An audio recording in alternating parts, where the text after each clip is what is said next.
नमस्कार मित्रांनो, मी स्वाती तोरसेकर एशा पृथ्वीमध्ये तुमचं स्वागत करते. ही काय भानगड आहे म्हणून तुम्ही विचाराल, की डोनाल्ड ट्रम्प यांचे व्याही आणि त्यांना फ्रान्स सरकारने बंदी कशी काय घातली? पण खरोखरच असं घडलेलं आहे. डोनाल्ड ट्रम्प यांचे व्याही म्हणजे त्यांचे जावई जॅरेड कुशनर यांचे तीर्थरूप चार्ल्स कुशनर हे अमेरिकेचे फ्रान्स मधले राजदूत आहेत. आता राजदूत पदावरती विराजमान झालेल्या या व्यक्तीकडून काही विशिष्ट अपेक्षा आहेत जरूर, राजशिष्टाचाराच्या असतील किंवा एक राजदूत म्हणून त्यांना जी शिस्त पाळायला पाहिजे, ती शिस्त कुशनर पाळतात का असा प्रश्न निर्माण झालेला आहे. आता तुम्हाला सांगायचं झालं तर गेल्या वर्षी म्हणजे ऑगस्ट 2025 मध्ये या कुशनर साहेबांनी थेट फ्रान्सच्या अध्यक्षांना एक पत्र लिहिलं आणि त्या पत्रामध्ये त्यांनी काय म्हटलेलं होतं, की तुमच्या देशामध्ये ज्यूंचा विरोध वाढलेला आहे. ज्यू द्वेष्टे लोक जे आहेत त्यांच्यावर कोणाचाही निर्बंध राहिलेला नाही आणि ते मुक्त आहेत. अशा पद्धतीने ज्यू द्वेष्टे जे लोक आहेत त्यांची विचारधारा मुक्तपणे फ्रान्समध्ये मांडली मांडली जाते आहे आणि त्याच्यावर सरकार कुठेही बंधनं टाकत नाही. हे पत्र लिहिल्यानंतर फ्रेंच सरकारने कुशनर यांना भेटायला बोलवलं. कारण ह्याचा जाब विचारलं पाहिजे. तुम्ही जो आरोप केलेला आहे त्या सरकारवरती, की तुमचं सरकार ज्यू द्वेष्टेपणा सहन करतं. म्हणजे इथे फ्रान्समध्ये ज्यूंचा द्वेष करायला सर्वथा मोकळीक आहे. हा जो आरोप केला गेला तो झोमरा होता. आणि हा झोमरा आरोप जो आहे तो अर्थातच फ्रेंच सरकारनी त्याच्याकडे दुर्लक्ष केलं नाही. त्यांनी कुशनरला पाचारण केलं, की या आणि आमच्याशी बोला. तुम्ही हे जे पत्र टाकलेलं आहे, त्याच्यावर सविस्तर काही चर्चा करू. पण कुशनर साहेब कसले? कुशनर साहेब पळाले. ते म्हणाले, की मला वेळ नाही, माझ्याकडे बरीच कामं आहेत. म्हणून त्यांनी वकिलातीमधले दुसरेच काही अधिकारी सरकारकडे पाठवले आणि त्यांना सांगितलं, की ठीक आहे, जा तुम्ही चर्चा करा. मी तर राजदूत म्हणून पत्र लिहिलंय. मी काय म्हणजे त्यांनी व्यक्तिशः पत्र लिहिलेलं नव्हतं. अमेरिकेचा राजदूत म्हणून पाठवलेलं हे पत्र होतं. याचाच अर्थ असा, की जेव्हा एखादा राजदूत म्हणून एखादं पत्र कुठल्या सरकारला तुम्ही लिहिता त्यावेळी त्या आरोपाच्या मागे अमेरिकन सरकार ठामपणे उभं आहे असा त्याचा अर्थ होतो. मला तरी कुठेही कुशनर यांनी हे जे पत्र लिहिलं, ज्यू द्वेष्टेपणाचा जो आरोप केला मॅक्रॉनवरती, मॅक्रॉनच्या सरकारवरती, त्याचा आणि आपला काही संबंध नाही असं अमेरिकेने अधिकृतरित्या कुठेही म्हटल्याचं माझ्या वाचनामध्ये नाही. कुशनरवरती आरोप झाल्यानंतर म्हणजे कुशनरने आरोप केल्यानंतर त्यांना पाचारण केलं गेलं, तिथेही ते गेले नाही. खरं म्हणजे राजशिष्टाचार काय सांगतो, ज्यावेळी तुम्हाला समन्स येतं एखाद्या सरकारचं, तेव्हा राजदूतांनी व्यक्तिशः तिथे हजर राहायचं असतं. पण तेही कुशनर यांनी केलं नाही. आपले जे दुय्यम अधिकारी आहेत, त्या अधिकाऱ्यांना पाठवून दिलं. त्या फ्रेंच सरकारनी त्या अधिकाऱ्यांमार्फत तंबी दिली आणि प्रकरण जे आहे ते सामोपचाराने घेण्याचा प्रयत्न केला. पण अशी ज्या आगाऊ मंडळी असतात, त्यांची एक आगळीक तुम्ही सहन केली, की ते पुढची आगळीक करायला मोकळे असतात. आता यावर्षी म्हणजे 2026 ऑगस्ट 2025 ते 2026 म्हणजे केवळ 6 महिन्यामध्ये कुशनर यांनी परत एकदा फ्रेंच सरकारवर हीच पाळी आणली. फ्रान्समध्ये जी काही निदर्शनं झाली त्याच्यामध्ये एक गणिताचा विद्यार्थी तो लिओन शहरामध्ये होता आणि तिथे त्याला लेफ्ट विंगच्या म्हणजे डावे जे समर्थक आहेत आणि चळवळी करणारे लोक आहेत त्याची आणि त्यांची काहीतरी चकमक झाली. त्याच्यामध्ये त्यांनी ह्या मुलाला मारून टाकलं म्हणजे त्याचा प्राण गेला त्याच्यामध्ये. आता ही जी घटना घडली ती अतिशय गंभीर घटना होती असं मी मानते. कारण अशा प्रकारे एखादा राइट विंगचा जो माणूस असतो म्हणजे जो मुलगा आहे आणि तो तर लहान विद्यार्थी आहे असं लक्षात येतं. आणि एक विद्यार्थी ज्याला डिरँग म्हणून त्याचं नाव दिलेलं आहे त्यांनी आणि हा डिरँग जो आहे तो एका युनिव्हर्सिटीमध्ये शिकत होता. फार राईट ऍक्टिव्हिस्ट आहे तो. He died of brain injuries this month. French city Lyon मध्ये तो राहत होता आणि तिथे त्याची आणि त्यांची चकमक झाली. त्याच्यानंतर तिथे एक स्टुडंट्सची मीटिंग बोलवली गेलेली होती. विद्यार्थ्यांच्या मीटिंग मध्ये काहीतरी बाचाबाची झाली आणि त्यातून जी काही हातापाई झाली त्याच्यामध्ये ह्या मुलाचा मृत्यू झाल्याचं लक्षात आलं. त्याच्या मेंदूला गंभीर इजा झाली आणि त्यात मरण पावला तो. याच्यानंतर फ्रेंच सरकारने या घटनेमध्ये सामील असलेल्या 6 आरोपींना अटक केली आणि त्यांच्यावरती आता कायदेशीर कारवाई सुरू झालेली आहे. परंतु अमेरिकन राजदूत जे आहेत ते असे गप्प बसणारे नाही. त्यांना कुठे ना कुठेतरी संधी हवीच होती मॅक्रॉनवरती टीका करण्याची आणि ते उघड आहे. उघड अशासाठी आहे की मॅक्रॉन यांनी भारताशी जे डील केलेलं आहे, राफेल डील केलेला आहे, ते चांगलंच झोंबलेलं आहे. अमेरिकेची F-35 न घेता भारताने राफेल घेतली. ह्याचा जो राग, गुस्सा जो आहे, तो अनावर झालेला आहे. कारण काही 3 लाख कोटी किंवा काहीतरी 4.25 लाख कोटीचं हे डील आहे रुपये आणि ते पैसे आपल्याला मिळाले असते ते आपले म्हणजे जणू काय आपल्या खिशातून मॅक्रॉननी काढून घेतलेले आहेत आणि ते फ्रेंचांच्या खिशामध्ये टाकलेले आहेत. अशा पद्धतीची रिॲक्शन अमेरिकन सरकारची आल्याची दिसते आणि त्यांनी वेगवेगळ्या पद्धतीने टीका केलेली आहे. इव्हन त्यांचे स्कॉट बेसेंट नाहीत आपले मार्को रुबियोंनी सुद्धा अत्यंत कडवट प्रतिक्रिया ह्याच्यावरती दिलेली होती. ती सोडली आपण तरी देखील ह्या प्रकरणामध्ये ज्या वेळेला कुशनर यांनी त्याच्यावरती ऑब्जेक्शन घेतलं आणि ही जी घटना आहे तिच्यामध्ये फ्रान्स सरकारने त्याच्यात लक्ष घालावं अशी विनंती केली. तेव्हा एकंदरीतच अतिशय एक वेगळा टोन सेट झाला मी म्हणेन. म्हणजे अमेरिका आणि फ्रान्स यांच्या या 2 देशांच्या संबंधांमध्ये एक तर दुरावा आलेला होता, आता कटुता आल्याचं आपल्याला लक्षात येतं. तेव्हा अशा पद्धतीने जर का हे वागत असतील ट्रम्पचे व्याही आहेत, आता काय बोलणार त्याच्याबद्दल.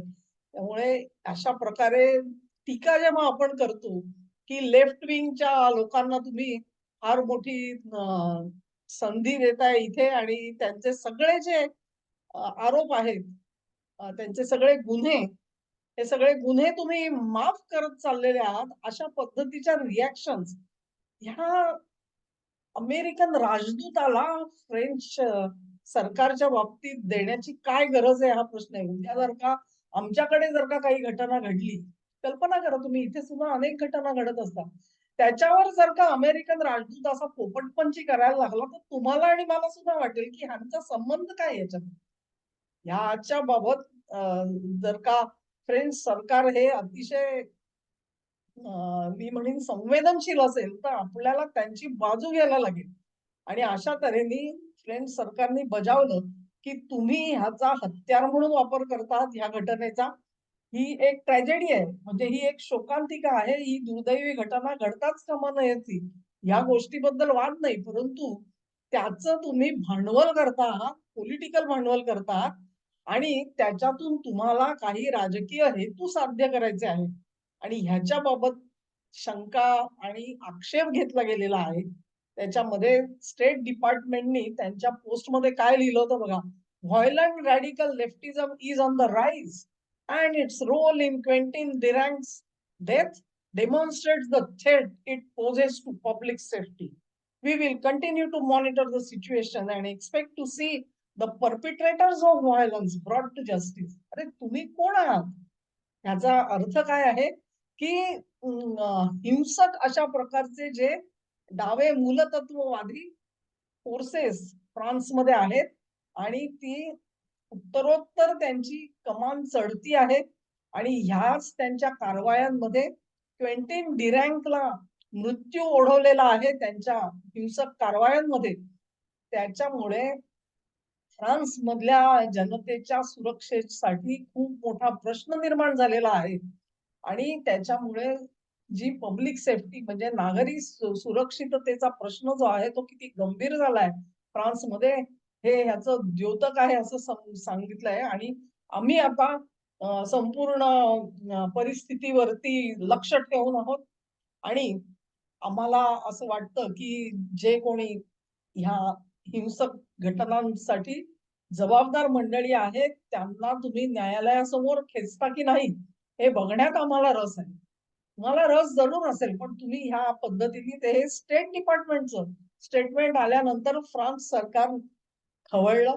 म्हणजे गेल्या वेळी ऑगस्ट 2025 मध्ये त्यांनी जो आरोप केला त्याच्यानंतर पुन्हा एकदा कुशनर यांना पाचारण करण्यात आलं. याही वेळेला कुशनर गेले नाहीत. लक्षात घ्या. कुशनर याही वेळा गेले नाहीत आणि त्यांनी असं सांगितलं, "नाही मला व्यक्तिशः इतर कामं आहेत, तर मी माझ्या अधिकाऱ्यांना पाठवतो."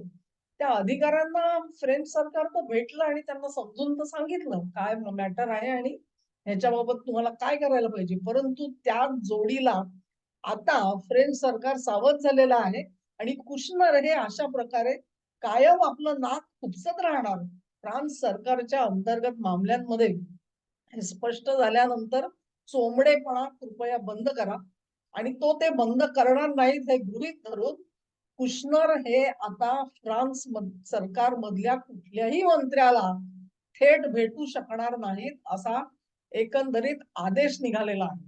तेव्हा कुशनर यांना जर का पाचारण केल्यानंतर राजशिष्टाचार म्हणून फ्रान्स सरकारच्या नियुक्त अधिकाऱ्यांना जर का भेटायची तसदी घ्यायची नसेल तर त्यांना सुद्धा फ्रेंच सरकारचे जे कोणी मंत्री आहेत त्यांना भेटता येणार नाही असं आता फ्रेंच सरकारने निक्षून सांगितलेलं आहे.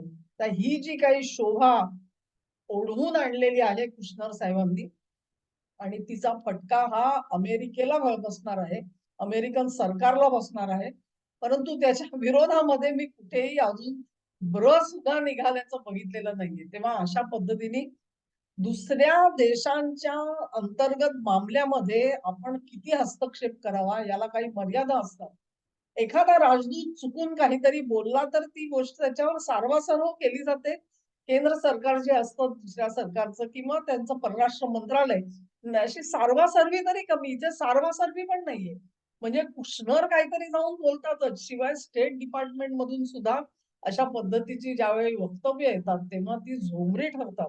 मला वाटतं फ्रेंच सरकारने ही जी कारवाई केलेली आहे त्याच्याशी सर्व सरसकट फ्रेंच नागरिक जे आहेत ते त्याच्यासोबत त्यांचं एकमत होईल याची मला खात्री आहे. कारण कुठल्याही देशाला असं वाटत नाही की आपल्या अंतर्गत मामल्यांमध्ये कोणीतरी ढवळाढवळ करावी, अशा प्रकारे हस्तक्षेप करावा.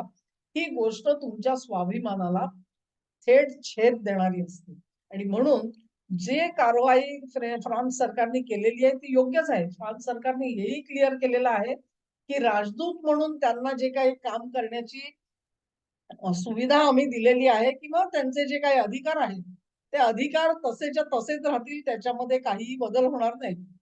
त्यांनी असं म्हटलेलं आहे, it remains of course possible for ambassador Charles Kushner to carry out his duties, present himself and so that we may hold the diplomatic discussions needed to smooth over the irritants that can inevitably arise in a friendship spanning 250 years.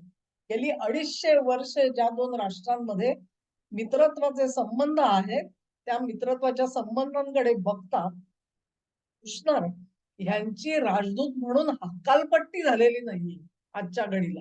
French सरकारने त्यांना हाकलून persona non grata असं म्हटलेलं नाहीये त्यांना. असं म्हटलं असतं तर त्यांना गाशा गुंडाळून मायदेशी परत जावं लागलं असतं. तेव्हा राजदूत म्हणून इथे काम करा, राजशिष्टाचार पाळा. परंतु आता तुम्हाला फ्रान्स सरकारच्या कुठल्याही मंत्र्याला थेट भेटता येणार नाही. हे बंधन हे यांनी ओढवून घेतलेलं आहे. अतिशय दुर्दैवी घटना आहे. ज्या पद्धतीमध्ये ट्रम्प सरकार चालवलं जातंय. ब्रॅव्हॅडो ज्याला म्हणतात, साहस सुद्धा नाहीये. हा तर निव्वळ मी म्हणेन हेकेखोरपणा आहे, आत्रस्ताळेपणा आहे असं म्हणून. तुम्हाला इतर दुसऱ्या देशांच्या मॅटर्स मध्ये जर का चोंबडेपणा करायचा असेल तर थेट राजदूतांनी बोलायची गरज नसते. राजदूत जेव्हा बोलतो किंवा स्टेट डिपार्टमेंट म्हणजे खुद्द परराष्ट्र खातं ज्या वेळेला बोलतं त्यावेळी तुम्हाला त्या देशामध्ये आणखी काहीतरी हस्तक्षेप करायचा आहे आणि त्या दिशेने तुम्ही पावलं टाकायचा विचार करताय, तुमच्याकडे काहीतरी कृतिशील योजना आहे ह्याचं तुम्ही एक दिशा दाखवता आणि ते चुकीचं आहे मित्र, ते चुकीचं आहे. तेव्हा अशा पद्धतीने ट्रम्प सरकार भारतामध्ये जे सर्जिओ गोर बघा काय करतायत. तेही काहीतरी करतायत. त्याच्यावरती मला व्हिडिओ करायचा राहिलेला आहे खरं. परंतु ते छुपं करतायत. हे अशा पद्धतीने उघड करायची हिंमत राहिलेली नाहीये ट्रम्प सरकारची आणि इथे तुम्हाला कळेल, की मोदी का उजवे आहेत. सगळेजण टिंगल-टवाळी करतात ते सोडून द्या तुम्ही. पण इतकं सगळं होऊन सुद्धा 10 वेळेला ट्रम्पना the most respected my dear friend वगैरे, वगैरे सगळी विशेषणं लावायला का लागतायत? ती विशेषणं मॅक्रॉनसाठी लागत नाहीयेत. हाही फरक तुम्ही लक्षात घ्या. हा व्हिडिओ तुम्हाला आवडला असेल अशी आशा करते. तुम्हाला आवडला असेल, तर ही लिंक शेअर करा, व्हिडिओला लाईक करा, चॅनेलला सबस्क्राईब करा आणि सहकार्य असंच चालू ठेवा. नमस्कार.